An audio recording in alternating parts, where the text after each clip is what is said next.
Welcome, friends, to our... Bienvenidos amigos a nuestro viaje continuo a través del libro El conflicto de los siglos de Elena G. de White. En nuestro video anterior vimos cómo las profecías de Apocalipsis 11 predijeron eventos que condujeron a la Revolución Francesa. Hoy continuaremos ese estudio y creo que se sorprenderán al ver cómo se cumplió exactamente la profecía. Al mirar Apocalipsis 11, retomamos el versículo 7 y continuamos con los versículos 8 y 10. Cuando hayan acabado, es decir, los dos testigos del Antiguo y Nuevo Testamento de los que hablamos en nuestro video anterior, cuando hayan acabado su testimonio, la bestia que sube del abismo hará guerra contra ellos y los vencerá y los matará. Y sus cadáveres estarán en la plaza de la grande ciudad que en sentido espiritual se llama Sodoma y Egipto, donde también nuestro Señor fue crucificado. Y los moradores de la tierra se regocijarán sobre ellos y se alegrarán, y se enviarán regalos unos a otros porque estos dos profetas habían atormentado a los moradores de la tierra. Entonces, ¿qué significa este pasaje y cómo se aplica a la Revolución Francesa? Bueno, para empezar, es importante recordar que este lenguaje profético es simbólico. No se refiere a Sodoma o Egipto literales, sino a lo que estos lugares simbolizan. Note que el pasaje dice la grande ciudad, que en sentido espiritual se llama Sodoma y Egipto. Se nos dice en el conflicto de los siglos que de todas las naciones mencionadas en la historia de la Biblia, fue Egipto con la que más osadía negó la existencia del Dios vivo y se opuso a sus mandamientos. Quizás recuerden cómo Faraón declaró audazmente: ¿quién es Jehová para que yo oiga su voz y deje ir a Israel? Yo no conozco a Jehová ni tampoco dejaré ir a Israel. Esto, amigos míos, es ateísmo, y la nación representada por Egipto daría voz a una negación similar de las afirmaciones del Dios viviente y manifestaría un espíritu similar de incredulidad y desafío. La grande ciudad descrita en Apocalipsis 11 también se compara espiritualmente con Sodoma. La Sodoma literal era bien conocida por quebrantar la ley de Dios y especialmente por su conducta inmoral y sus prácticas sexuales. Elena G. de White escribe, en conformidad con lo que dice el profeta poco antes del año 1798, que un poder de origen y carácter satánico se levantaría para hacer guerra a la Biblia, y en la tierra en que de aquella manera iban a verse obligados a callar los dos testigos de Dios, se manifestarían el ateísmo del faraón y la disolución de Sodoma. Luego ella declara, esta profecía se cumplió de un modo muy preciso y sorprendente en la historia de Francia. Fue durante la Revolución Francesa en 1793 que un cuerpo legislativo oficial renunció unánimemente a la creencia y adoración de Dios. Leemos que Francia es la única nación en la historia del mundo que por decreto de su asamblea legislativa declaró que no hay Dios.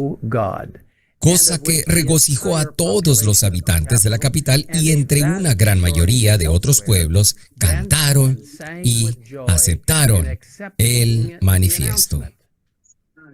En Apocalipsis 11, versículo 8 leemos, y sus cadáveres, refiriéndose a las Escrituras, estarán en la puerta de la grande ciudad que en sentido espiritual se llama Sodoma y Egipto, donde también nuestro Señor fue crucificado. ¿Qué significa esta frase, donde también nuestro Señor fue crucificado? Leemos que en Francia se cumplió también este rasgo de la profecía.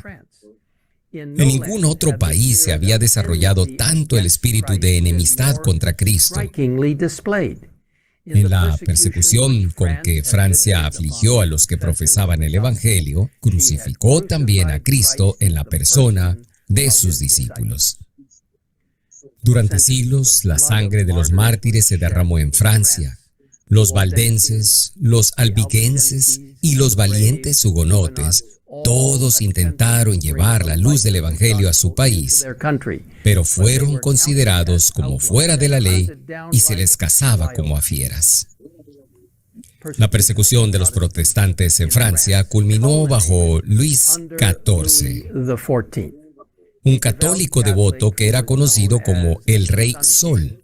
Luis XIV aprobó lo que se conoció como la Masacre de San Bartolomé, una de las masacres más sangrientas y despiadadas de todos los tiempos. Aquella terrible matanza que duró 7 días en París y luego, por orden especial del rey, se extendió a las provincias y se prolongó durante 2 meses. Al final, perecieron 70,000 del pueblo fiel de Dios. Jóvenes, ancianos, ricos y pobres, hombres, mujeres y niños. Se nos dice que cuando la noticia de la masacre llegó a Roma, hubo gran regocijo. El cañón de San Ángelo tronó en alegres salvas. Se oyeron las campanas de todas las torres. Innumerables fogatas convirtieron la noche en día. El escenario estaba listo para la sangrienta Revolución Francesa.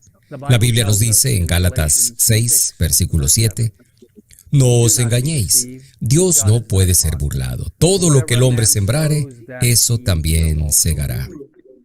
El mismo espíritu maestro que instó a la masacre de San Bartolomé también condujo en las escenas de la Revolución. Pero incluso en la noche más oscura, Dios no se olvida de su pueblo. Su palabra no fue silenciada para siempre. Como veremos en nuestro próximo video, su luz surgió de las cenizas y brilló más intensamente que nunca, trayendo esperanza y valor a las vidas de millones. Los invito a orar conmigo ahora mismo. Padre en el cielo, danos un buen entendimiento continuo de cómo cuando las personas evitan y anulan la palabra de Dios, se producen resultados terribles. Señor, ayúdanos a aceptar tu palabra, a aceptar tus instrucciones en el Antiguo Testamento, en el Nuevo Testamento, y a entender que tienes mensajes preciosos para nosotros, directamente desde la sala del trono del cielo. Guárdanos y cuida de cada uno de nosotros espiritualmente y de cualquier otra manera, para que podamos, al igual que muchos otros en el pasado, defender la verdad bíblica sin importar lo que enfrentemos.